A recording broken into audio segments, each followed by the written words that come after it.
Are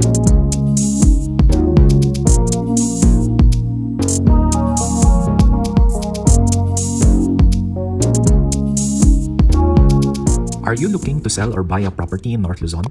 Visit our website at remaxarea.com to know more about how our team can help you.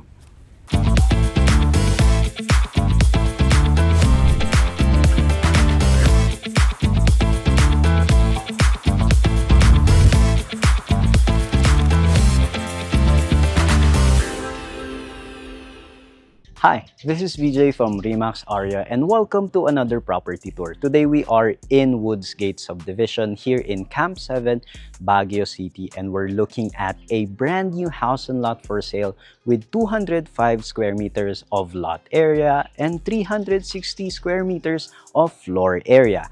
Inside the house, we have 5 bedrooms, 5 toilet and baths, and 2 car garage. So tara, pasok tayo. So this house is a 4-story home. Meron tayo sa baba is our garahe.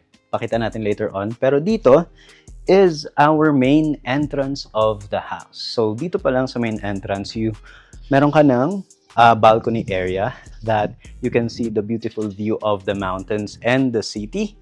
Pero hindi kaya, pasok tayo. So upon entering the house, you will have your living area or your receiving area. Kasi meron ka pang extension of the living area dito banda. But what's good about this one is you have a floor-to-ceiling na glass window. So makikita mo yung harapan ng property mo. And you also have the view of the city and the mountains. So dito, perfect yan for receiving your guests. Tapos pag pumasok ka pa ng onte, you have an extension of the living area. Siguro dito pwede kang maglagay ng isa pang sofa. And then you can place your TV here, your entertainment system. Yan. Meron yan dito. Now, you go up, tatlong hakbang lang naman, up, and you have here your kitchen area, your dining area would be here. Yan, you have your dining area here.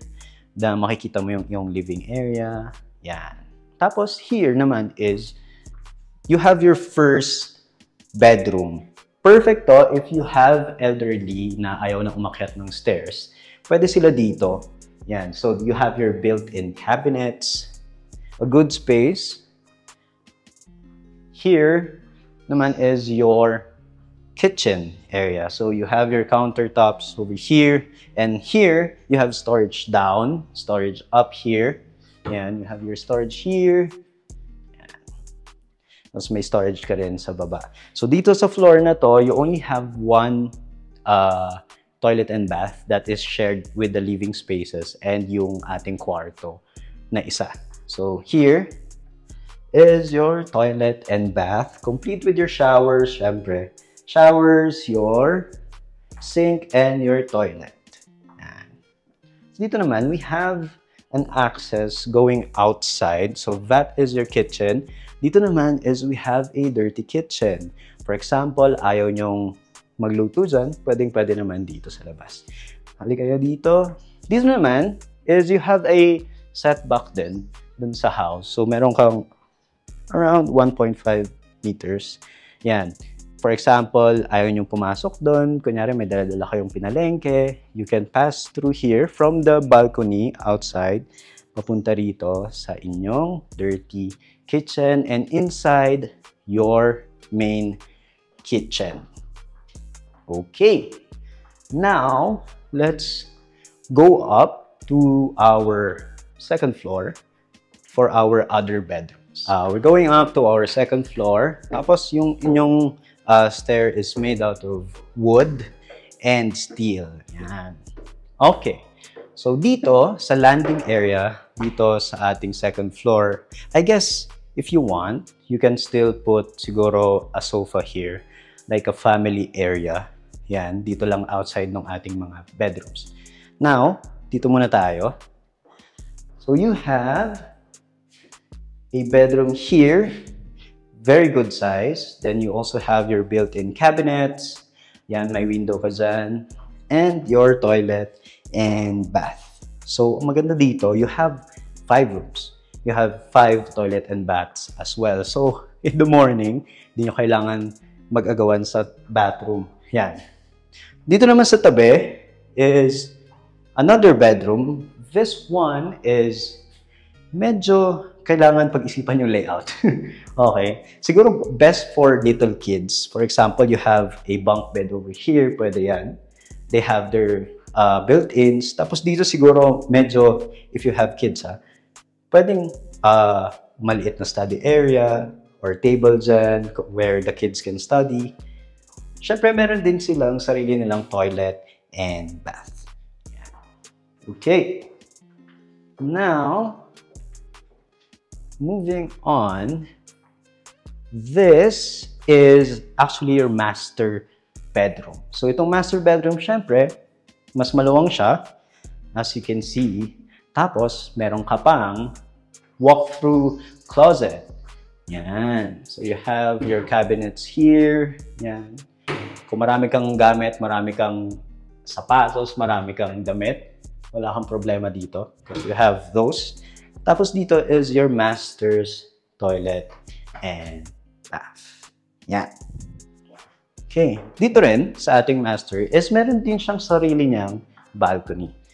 So you have a huge balcony with a beautiful view.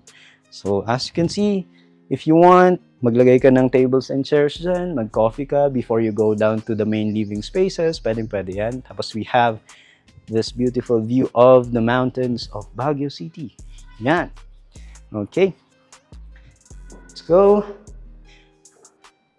Actually, dito sa floor na to, meron pang isang balcony. Dito tayo. Yan. We have another balcony here. Oh, yan. So you have the same view as the balcony doon sa ating master. Okay. Now we're moving on up sa ating last floor. Okay. Ayan. Pagod na ako. Taas.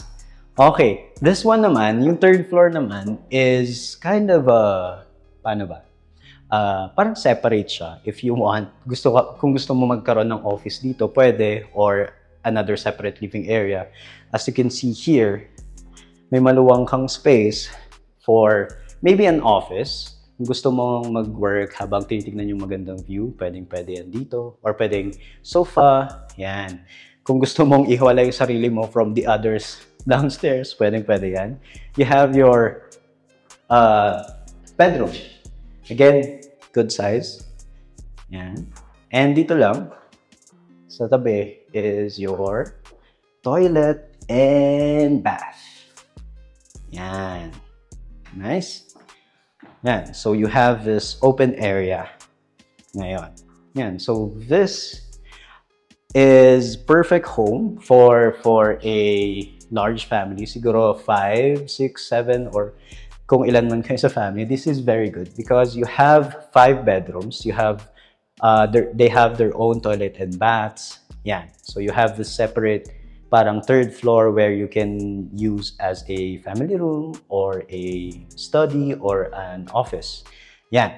So I guess that's it for our property tour for today. Thank you for joining us. If you like this video, don't forget to subscribe to our YouTube channel for more properties in North Luzon.